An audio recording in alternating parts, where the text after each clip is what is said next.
ఎలా జీవించాలి అన్న దానికి ఒక కథ ఏమైనా ఉందా? నిజానికి ఎలా జీవించాలంటే హాయిగా జీవించాలి, కథలు అక్కర్లేదు. కానీ కుక్క ముసలిగా అయిపోయిందని ఆ కుక్క యొక్క ఓనర్స్ దాన్ని అడవిలో వదిలేశారు. అదే సమయంలో అక్కడి నుంచి ఒక పులి వస్తుంది కుక్కను తినడానికి. ఇప్పుడు ఆ కుక్క హఠాత్తుగా ఆలోచించి అటు ఇటు చూస్తే కొన్ని బొక్కలు కనిపించినాయి. అది తనలో తాను మాట్లాడుకుంటున్నట్టుగా కొంచెం గట్టిగా మాట్లాడిందంట. నేను తిన్న పులి బొక్కలు ఇక్కడే ఉన్నాయి, ఇంకా వేరే ఏం తినలేదా అన్నదంట.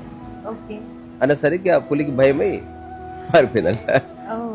పారిపోయిన తర్వాత చెట్టు మీద ఇదంతా చూస్తున్న కోతి అన్నదంట, ఏమో పిచ్చిదాన్ని ఎక్కడ పారిపోతున్నావు అంటే, అది నిన్న తిన్న పులి బొక్కల గురించి మాట్లాడుతుంటే నాకు భయమై పారిపోయి బతకాలి కదా తమ్మి అంటే, దాని బొంద ఆ బొక్కలు ఎప్పటి నుంచో ఆడనే ఉన్నాయి, నువ్వు నా మీద కూర్చో నేను తీసుకుపోతాను. పులి కోతి మీద ఎక్కింది, రెండు కలిసి మళ్ళీ కుక్క వైపు వస్తుంది. అప్పుడు కుక్క చూసి మళ్ళీ ఏం చేయాలని ఆలోచించి అన్నదంట, గట్టిగా అన్నది వినిపించేటట్టు, ఇప్పుడు ఒక పులి నన్ను చూసి పారిపోయింది, ఇంకో పులిని తీసుకురావే అని కోతి ముండకు చెప్పిన, అది ఇంకా వస్తలేదు, ఎప్పుడు వస్తుంది అన్నదంట.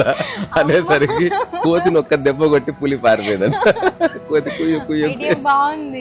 ఈ కథ సారాంశం ఏమిటంటే, ఈ భూమి మీద నీ పర్పస్ ఏమిటంటే జీవించడమే, ఫస్ట్ బతకడం, ఫస్ట్ బతకాలి, అవగాహన వల్ల జీవించాలి. బతకడం అంటే నీళ్లు, జీవించడం